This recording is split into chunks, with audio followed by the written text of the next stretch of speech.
శ్రీ గురుభ్యో నమః. మీ అందరికీ ఉగాది శుభాకాంక్షలు. ఈరోజు విశ్వబ్రాహ్మణులు ఉగాదిని ఎంత అంగరంగ వైభవంగా జరుపుకుంటారు, దీని యొక్క ప్రత్యేకత ఏంటనేది ఒకసారి తెలుసుకుందాం.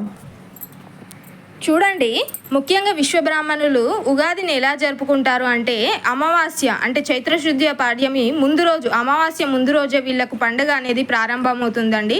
ఇలా తీగదారి పువ్వులు, అన్ని రకాల పువ్వులు తెచ్చి మంచిగా చక్కగా పందిరిని తయారు చేసి వాళ్ళు ఏవైతే సంవత్సర కాలం పాటు పని చేస్తూ ఉంటారో ఆ పనిముట్లనే ఇక్కడ అమ్మవారిగా మా అమ్మాయి దేవి అని అంటారండి. వీళ్ళు ముఖ్యంగా అమ్మవారిని మా అమ్మాయి దేవిగా కొలుస్తూ ఉంటారు. ఆ పనిముట్లను ఇలా దేవతగా ప్రార్థిస్తూ ఉంటారు. వీళ్ళు ఉగాది ముందు రోజు నుంచే ఈ పూజను ప్రారంభిస్తారు. ఇలా అఖండ జ్యోతిని వెలిగిస్తారు.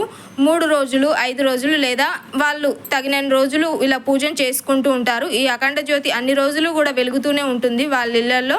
వాళ్ళకు ఒక నమ్మకం అండి, అమ్మవారు ఇంకా వాళ్ళ ఇంట్లోనే వచ్చి కూర్చున్నారు అని, వాళ్ళకి ఇంకా సంవత్సర కాలం పాటు మంచి జరుగుతుంది అని. చూడండి, ఇలా వాళ్ళు చేసే పనిముట్లను ఎలా అలంకరించుకున్నారో అలా అలంకరించుకుంటారు.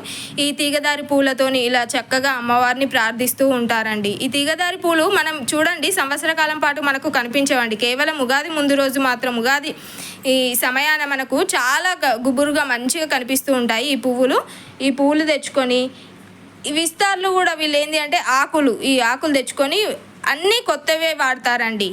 ఇక్కడ మామిడి ఆకు కానీ, ఈ మనకు ఉగాది పచ్చళ్ళు చేసే ప్రతిదీ కానీ, ఇక్కడ శనగపప్పు బెల్లం అంటారు దీన్ని కూడా, అన్నీ కొత్త అంటే ఉగాది నుంచి కొత్త సంవత్సరం ప్రారంభం అవుతుంది. వీళ్ళు అన్నీ కొత్తవి వాడుతుంటారు. ఈ గోధుమలు చూసారా అండి, ఆ గోధుమలు ఎందుకు అంటే సరిబేసి అని పడుతుంటారు. వీళ్ళు దేవుణ్ణి ఎత్తుకుంటారండి 3వ రోజు పండుగ తెల్లారి.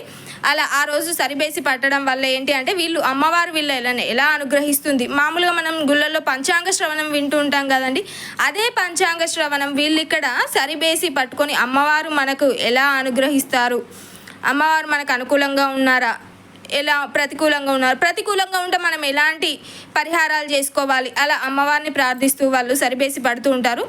దేవతలకు కూడా పడతారు. దేవతలకు సరి వస్తే వాళ్ళు ఆయా దేవతలు మనకు అనుగ్రహంగా ఉన్నారని భావిస్తారు. అదే మానవ మాతృలం మనకు బేసి రావాలి అని అనుకుంటారండి. చూడండి, ఇలా నైవేద్యం కూడా మనం చూపిస్తూ ఉంటాము. ఇలా చక్కగా అమ్మవారికి మంగళహారతులతోని, ఈ మంగళహారతులు వింటే మాత్రం చాలా చక్కగా ఉంటాయండి. ఈ అమ్మవారి మంగళహారతులు మా అమ్మాయి దేవి అని అంటారు.